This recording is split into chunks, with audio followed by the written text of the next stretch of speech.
All right. Today I have two wonderful guests, mother-daughter, Mhm. the student and the parent who is going to share about what it was like to get through high school and now get through college. So I'd like to welcome both Mia and Myrna to the show. Thank you so much for being on. Oh, We're glad to be here. same here. Wonderful. Well, we're going to jump right in. And I've had the honor of knowing these two wonderful ladies. Like when did you start with College Ready, Mia? Was it my Before freshman year? It was eighth before grade. before freshman, Yeah. ninth grade. Okay, so No, no, Ninth no. grade's freshman year, Sorry, so eighth eighth grade. grade. Eighth grade. eighth grade. All right. And when you were in eighth grade, were you the same person you are today?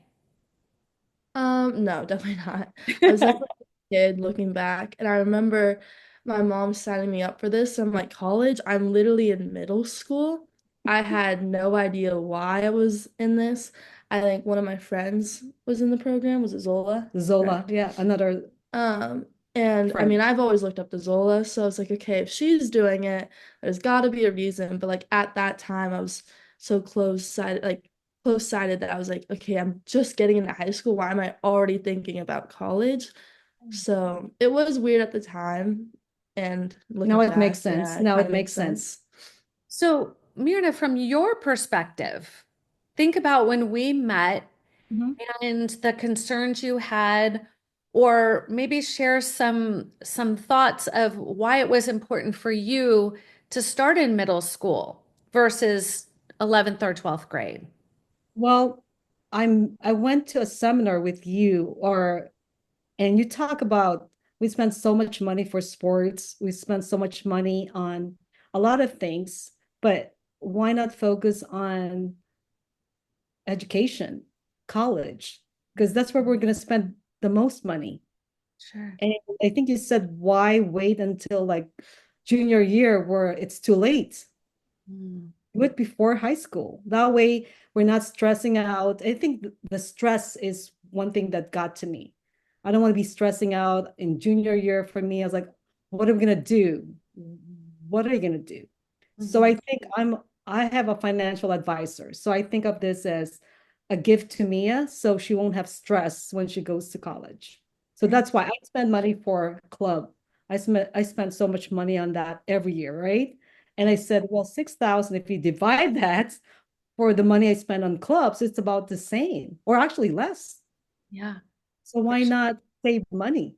Oh, actually, the way you make it sound, it's going to save us money in later on. We put the money now, but we're going to save later. So it's kind of like, to me, it's a win-win. Right.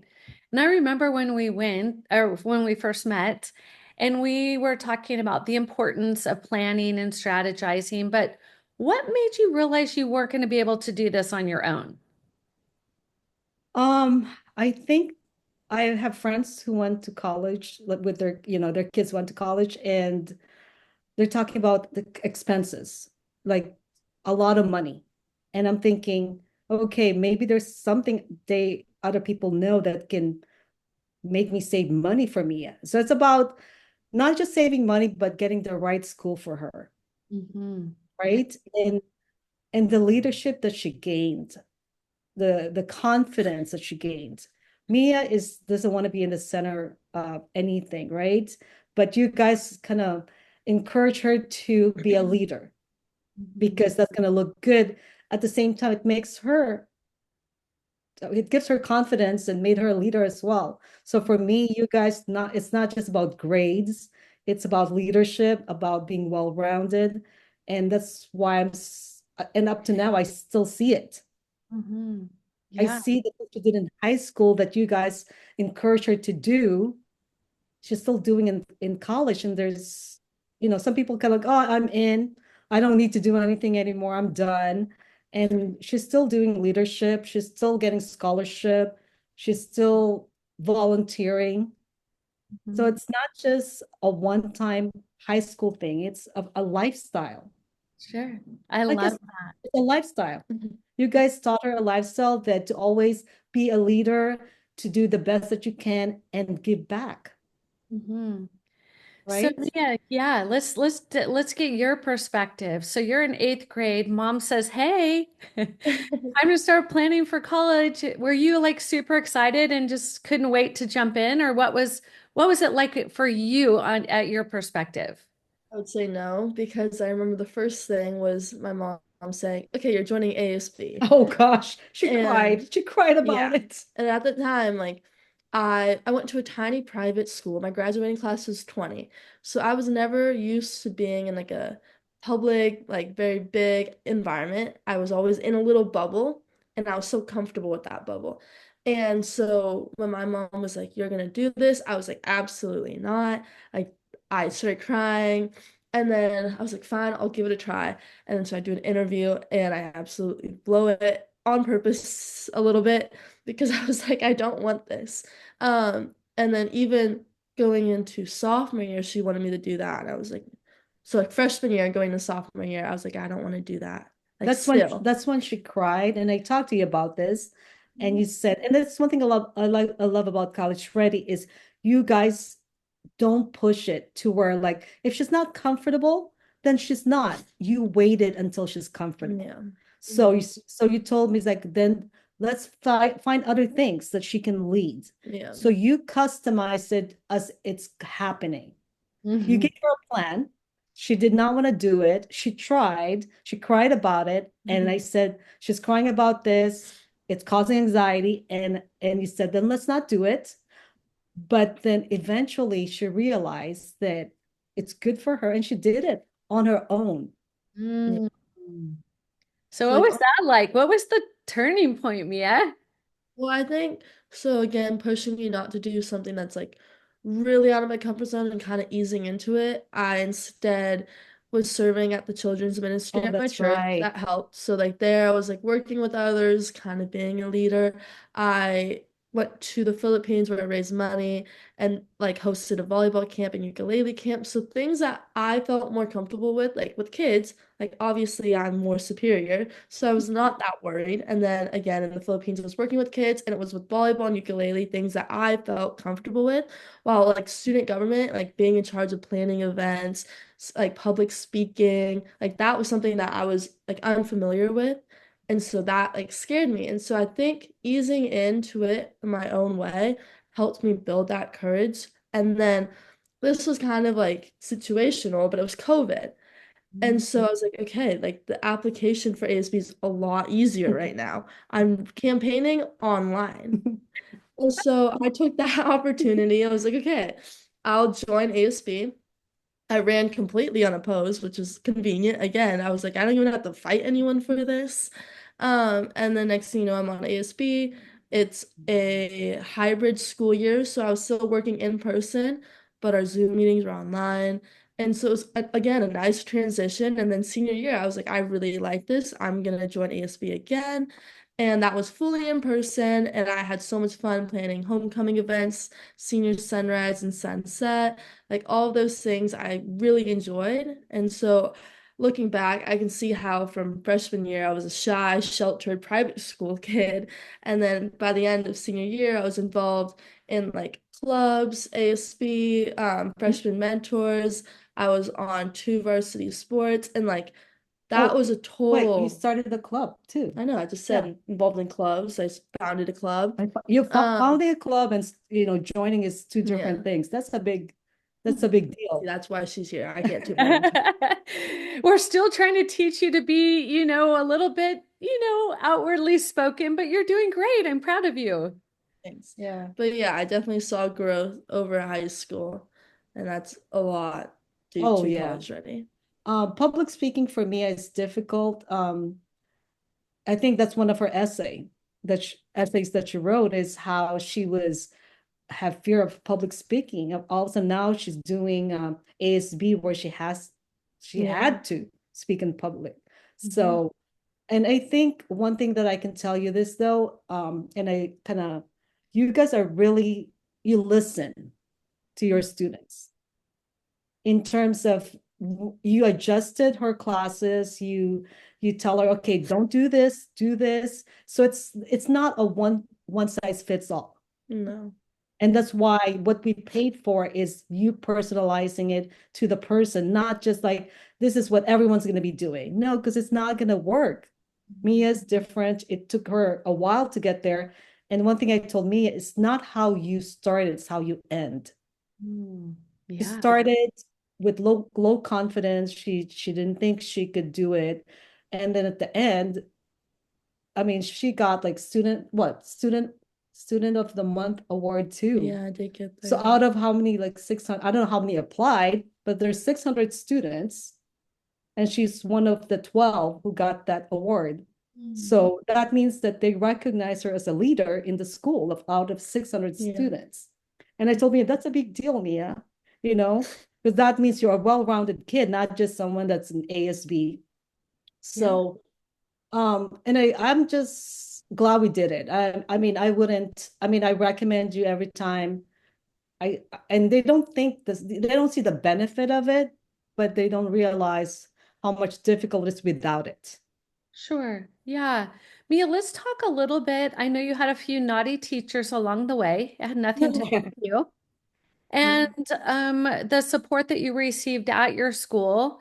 And it was a small school, right? So there was some beautiful opportunities and some challenges of having a smaller school because you had to get really creative with your community service and your Yeah. leadership. Can you talk a little bit about your community service? Because I think we might have started several different projects and then you finally landed on the one that lit you up. Can you share maybe a little bit about that and how that happened? Totally. So my mom and I absolutely love to travel, and I'm half Filipino, and I've never been to the Philippines before. Actually, we can go even before that. So, going back, this was now going into my freshman year, we went to Yeah. Mexico. And my mom and I again love to travel. We're like, oh, let's do something for the community while we're there.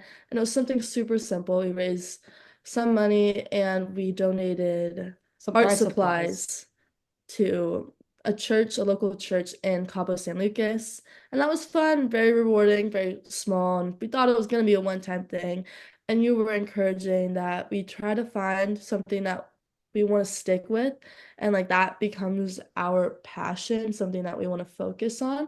And I was like, well, I always love traveling. I mean, I'm literally going to Europe in a few days to travel. So, and then at that time, I really loved volleyball and ukulele. And so, being half Filipino and planning a trip to the Philippines, what better opportunity to give back to my mom's hometown where she was born. And so, I couldn't have done it without her and other family members and local people. But we planned a trip and we did a 4-day volleyball and ukulele camp where I taught elementary students at the schools there volleyball and ukulele. It was super fun, very rewarding. There was a language barrier that I was worried about, but with just like having fun, we were able to connect, which was super awesome. And by the end of the camp, they're like, "Oh, when are you coming back?"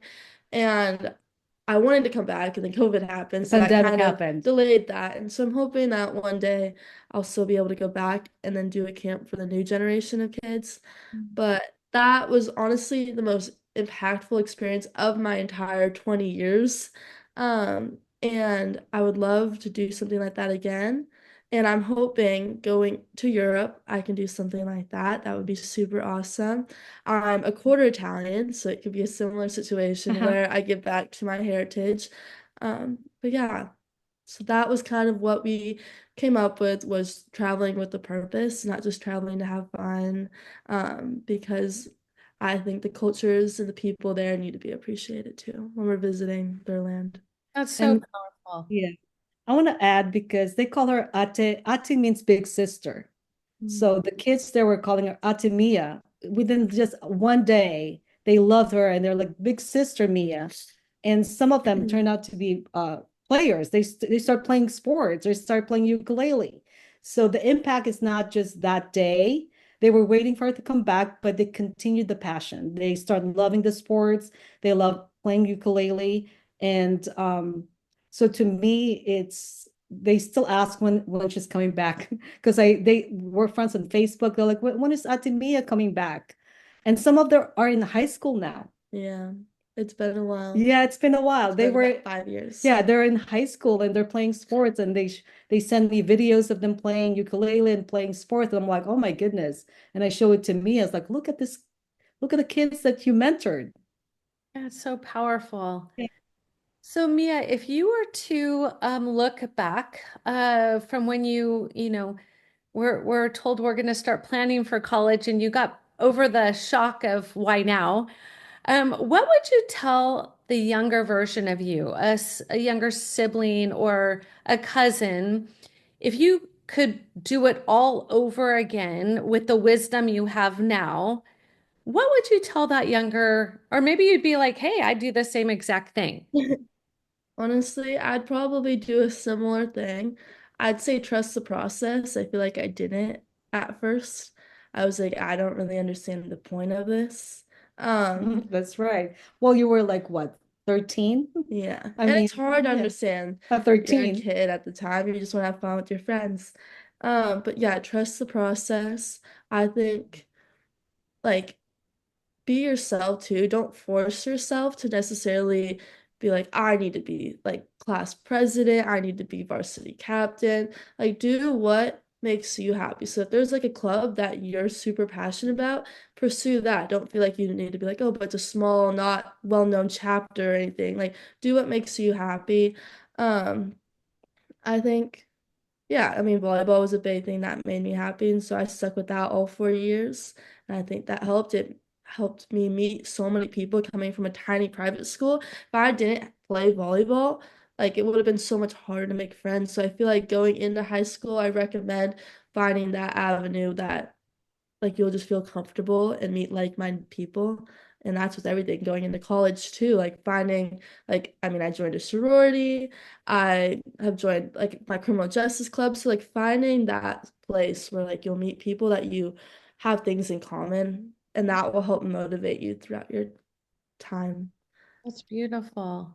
Myrna, And what about you? What would you tell a parent who has a middle or high schooler? What words of wisdom or encouragement would you give them? well, I think it's you have to be involved in terms of being a supportive parent. Means that you encourage them, but at the same time, you don't push them to where they're not comfortable and invest in your kids' education, right? Um, when when you told me it's going to cost this much to have this to do this program, I looked at it as okay, what are the things we're going to get from this? Mhm. And I look at we got a lot more. Mm, And, playing sports is nice. Playing club is good for her. But if you think about it, she's not even doing that now. But the impact of education is longer lasting. I mean, she still, did some in college, but to me, it wasn't her plan. She wasn't planning on playing sports in Yeah. college. I mean, you did club a little bit, but the point is, to me, if education is your goal, then invest, make the time to be involved. And if it's going to be stress free, I would rather pay someone who knows what to do. mhm. Yeah. I'm an expert in occupational therapy. They come to me for that.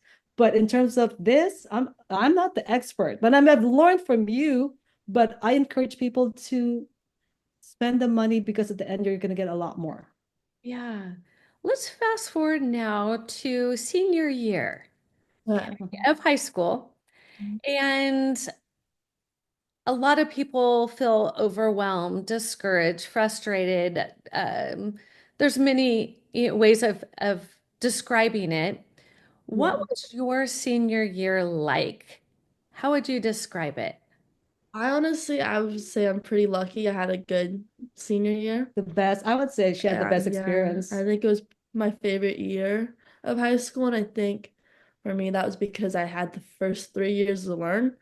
I mean, freshman, sophomore year, my grades were not very good. When the pandemic, I And mean, then yeah. COVID happened, so I'm not even involved as much as I would like to be, I guess. And senior year, it was like the final hurrah. And that's when I was like a freshman mentor. I did beach volleyball and indoor volleyball, founded a political club on campus, was senior secretary, and then Don't forget oh, Homecoming Princess. that was for I fun. love it. But the thing That though is, and the reason I brought that up is someone that is has no confidence, right? It's like, oh, there's no way I will be voted homecoming princess. And that's why I said to me, I was like, it's not up to you, it's up to them. that was just for fun. That wouldn't even include Oh, that. no, no, it's not an accomplishment, but it made your senior year Yeah, it memorable, was, I guess you could right? say that. Because to me, that's always something you're going to remember. You made how many girls in that group that you guys can have that common thing that you have fun together. And to me, like that's part of it's not just academic, the Yeah, it's having fun homecoming, with it too. the prom, all those things are going to make your high school memorable. Yeah. So yeah, so to me, um, you had a normal freshman year and a wonderful junior year, not so great in between, but I think good or bad, right? It helps.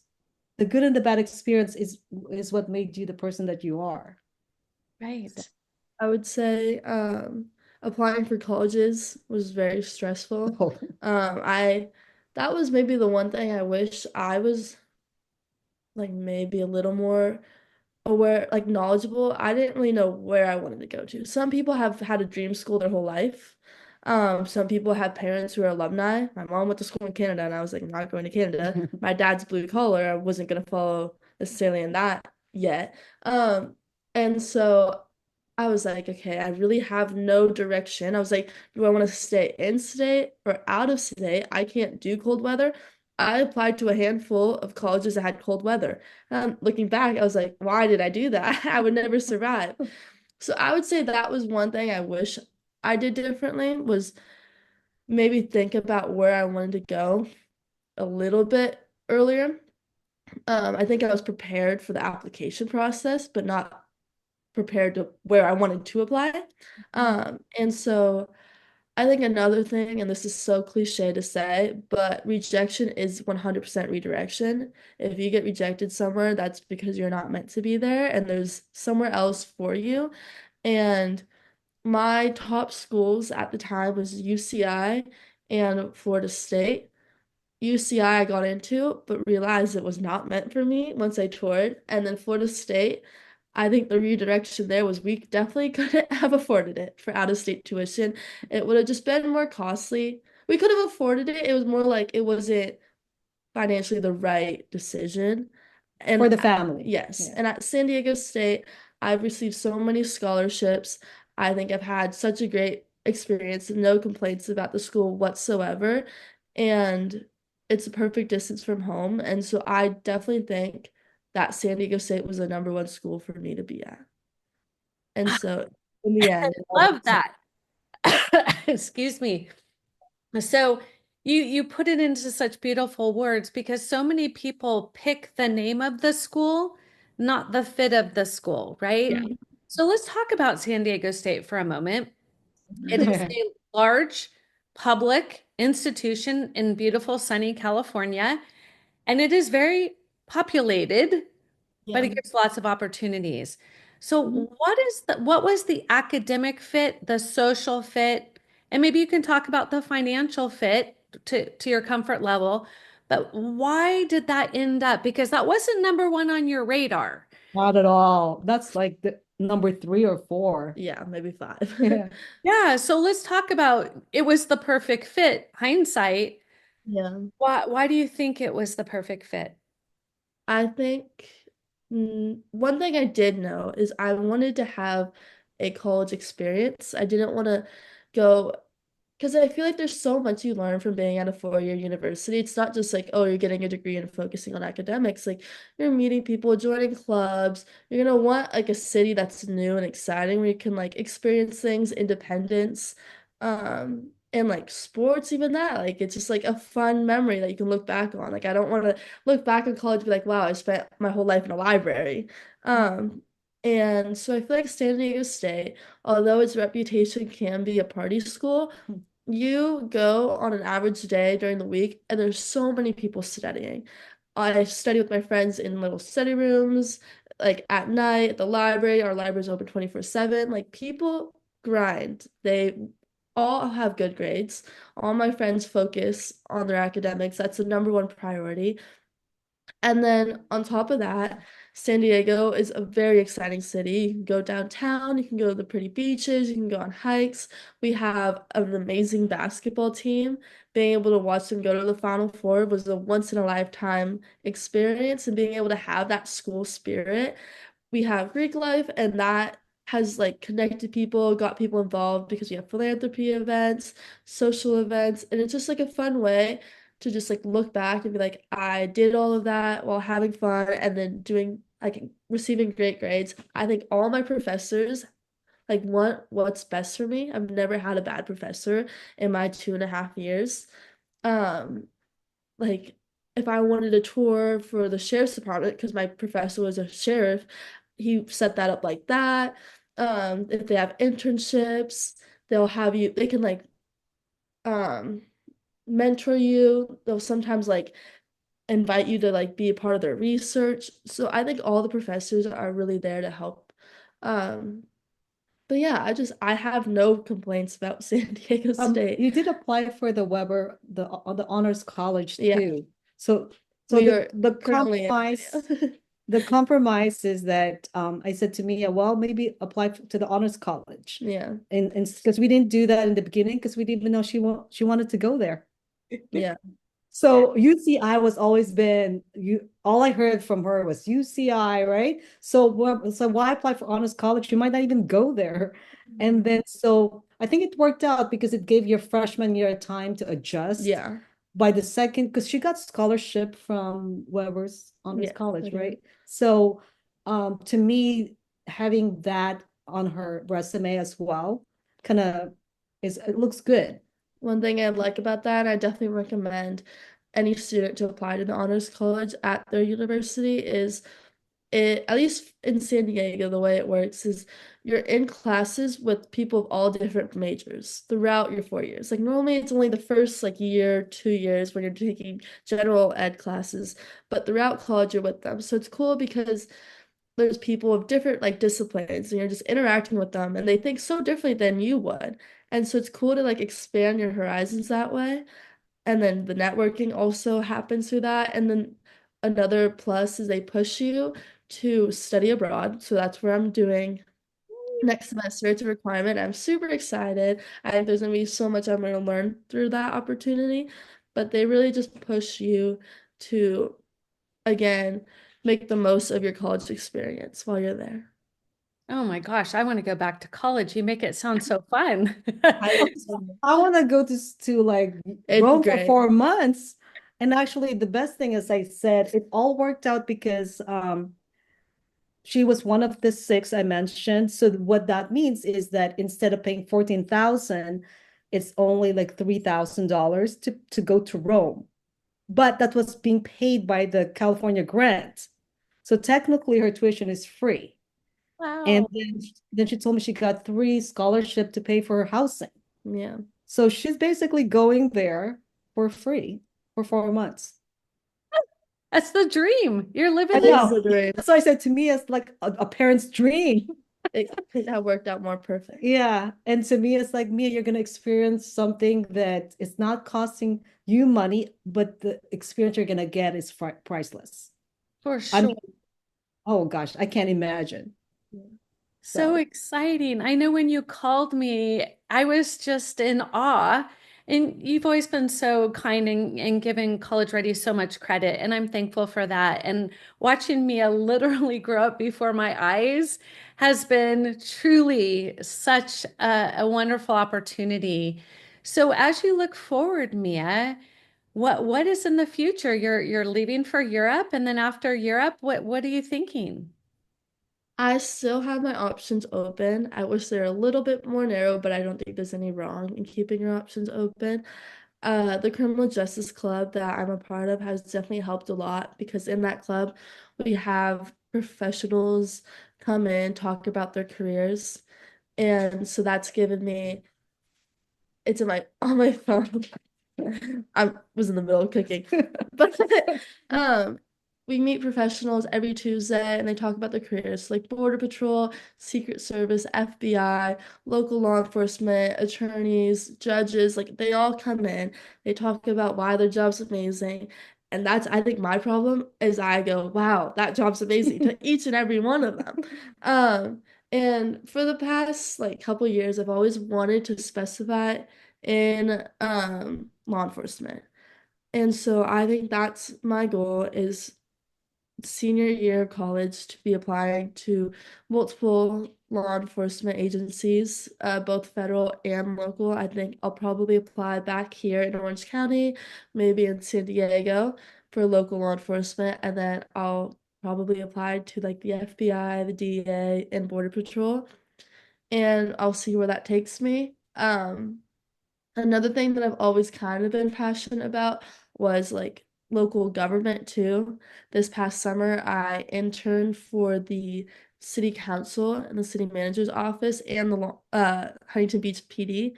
And so I got to work with them for a whole summer, and that was an amazing experience. And so that is something I've also considered. The mayor pro tem for Huntington Beach, he worked for Long Beach PD for like 30 years, and now he's literally the mayor.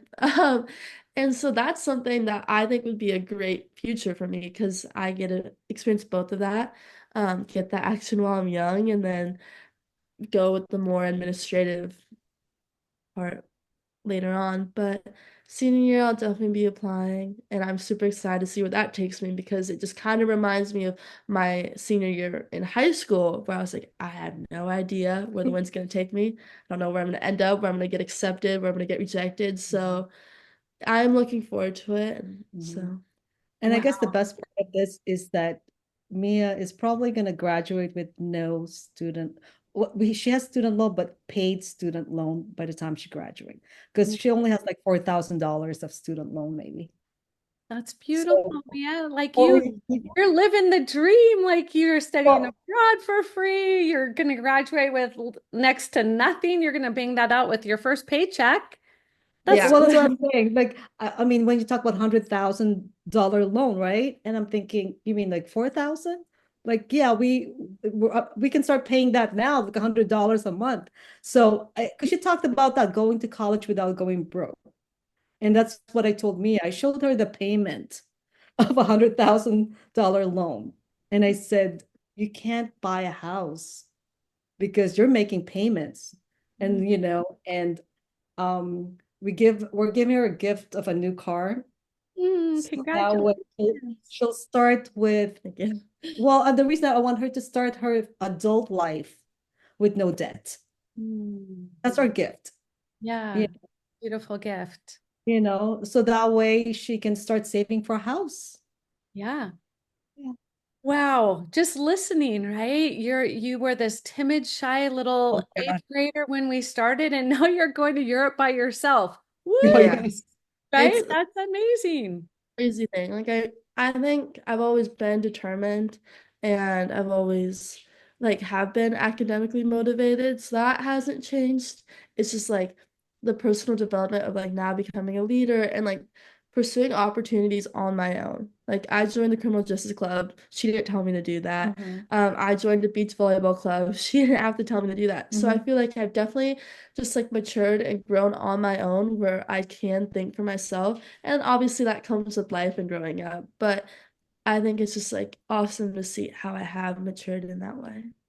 For sure. So as we, finish up, I would love to hear one of your fondest memories of working with College Ready, or what are the things you enjoyed the most, or how we've been able to impact and help support the now adult Mia. Yeah. I would say that's hard. I mean, I think the beginning part was fun, like finding something that you're passionate about. Yes. Because Because I that was, would yeah. never have done that probably if it Oh, wasn't for the like encouragement from you oh guys. yeah, we Like I wouldn't. would never just think, oh, let me start my own community service. I'm like, okay, let me just go to a canned food drive and be like Yes. that's good enough. Yeah. And I think canned food drives are great, but it's awesome to make it personal to myself. Mhm. And so I just think throughout being a part of College Ready, just the constant support was amazing because I've Oh, Chris, I had, want to just shout out to Kristen yeah, Johnson. 100%. 100% Kristen Johnson is just I mean, you know what I love about you is actually because in the beginning we had a different one, and then we end up with at the end, right? And it was like a glove, like it's a perfect match. It's like Yeah. she understood us, and vice versa, and it was just a very wonderful relationship. And even now, I still would text her, and then I was like, oh, maybe I'll tell Shelly as well. But once in a while, when there's good news, I would share with you guys because you were part of the journey. Totally. Just That's constant support, a Yeah. very strong relationship that I didn't expect. Like when I was having like struggling, I'm like, oh my gosh, I got my first C ever. Like Oh they were gosh. there to like encourage me and be like, you know what, like you can come back from this. They helped me, and it really did help. And so it was just awesome to like feel that. Oh yeah. When Mia got the first C ever in her life, she thought it's the end of the world, right? And I said, Mia, no one's gonna remember that. Like Yeah, 5 years from now, literally. and no one did. And I said it made you stronger, made you pick the right career, right? So that's where you guys came in. You said, okay, Mia's struggling with this, so let's not do the AP right now. Let's do it later. And so, but the best part is you guys are really supportive, and you customized it. mm, Mhm. You adjusted it. Yeah. You did not force Mia to continue at the path where she's gonna fail. yeah, You made sure that she's gonna succeed. that's huge. And look at you now. I'm so Yeah. excited. Well, thank you, ladies, so very much. I'm grateful for your time. If you had one thing that you would share, Mia, with the students listening, and Mira, if you had one thing for the parents, can we end on that note?